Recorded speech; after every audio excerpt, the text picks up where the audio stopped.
Bonjour François Lévesque. Bonjour Jean-Philippe. François Lévesque, vous êtes professeur d'économie à Mines Paris PSL. Auteur, je vous ai reçu, des entreprises hyperpuissantes, géants et titans, la fin du modèle global. Voilà, donc, et chroniqueur régulier dans The Conversation France. Et alors, petite chronique délicieuse de saison, Roland-Garros, comment l'économie éclaire les performances des champions. L'économie nous éclaire sur les performances des champions de tennis. Bah oui, parce que d'abord, il y a de plus en plus de données, comme dans tous les sports professionnels. Donc il y a des données massives. Il y a un papier, par exemple, qui mène son analyse sur le service au tennis à partir de 3 millions de balles de service, de points de service. Voilà.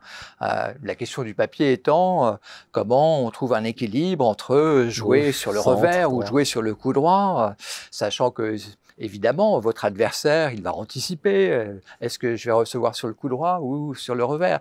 Et donc, il faut, de façon aléatoire, aller vers le revers ou aller vers le coup droit. Et donc, en fait, grâce à ces données, on peut montrer que les joueurs de tennis au service, eh bien, ils suivent une stratégie de minimax regret. Alors, stratégie de minimax regret, ça veut dire qu'ils cherchent à minimiser le regret de ne pas avoir joué le coup qu'il aurait fallu faire. Donc, par exemple, si le receveur anticipe que la balle sera sur son revers et que vous jouez sur son revers, vous auriez mieux fait, parce qu'il anticipait une balle sur le revers, de jouer sur le coup droit. Alors, le regard de l'économiste, et c'est ça qui est très plaisant dans vos chroniques, nous rappelle quand même que l'objectif, c'est d'attirer les plus grandes stars, que l'inégalité dans les prix est au cœur du sujet, quand même, aussi. Absolument.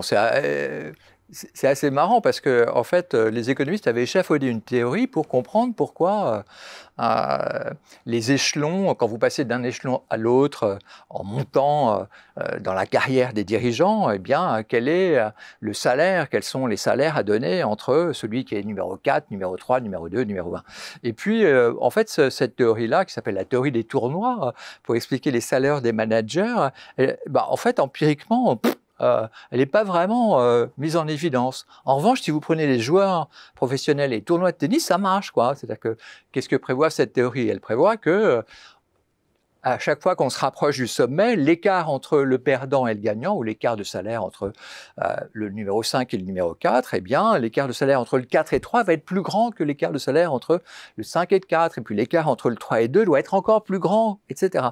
Et ça marche. Ça marche, c'est-à-dire les écarts entre le vainqueur d'une demi-finale et évidemment d'un huitième de finale, à chaque fois, quand on monte vers la finale, eh bien, les écarts entre le perdant et le gagnant s'accroissent. Et la raison théorique, c'est que eh bien, il faut faire en sorte que les joueurs donnent le mieux d'eux-mêmes, et les joueurs, pour partie, sont sensibles au gain, en fait. Et donc, évidemment, gagner une partie, ça dépend de son talent, et ça dépend mais ça dépend aussi de son effort. Et évidemment, le troisième point qui intéresse tout le monde, qu'est-ce qui fait un grand joueur de tennis? Qu'est-ce qui fait que certains sont au-dessus des autres, au-dessus du lot? Quand on analyse les points, ce qui apparaît vraiment très clairement, c'est que ce sont les moins sensibles aux fautes qu'ils ont pu réaliser le point d'avant, c'est-à-dire les joueurs professionnels restent sensibles au fait que si j'ai perdu le point, eh bien le point d'après, j'ai plus de chances de le perdre.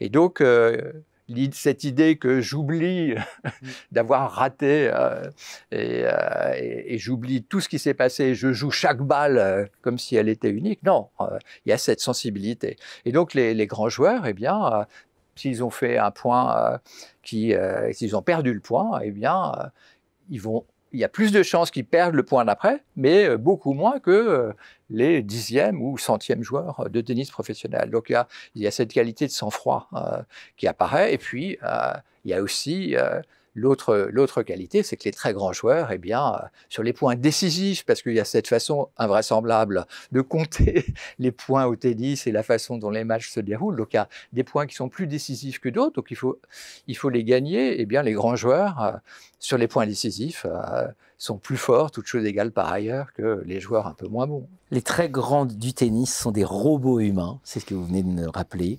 Ils allient le sang-froid des premiers et l'aptitude mentale des hommes et des femmes à se surpasser, et aussi, comme les autres, à ne pas être insensibles à l'argent. Voilà. Voilà, parfait résumé. Merci François Lévesque, une chronique à retrouver dans The Conversation France, comme toutes vos chroniques, et qui sont vraiment à suivre et à lire. Merci à vous. Merci Jean-Philippe.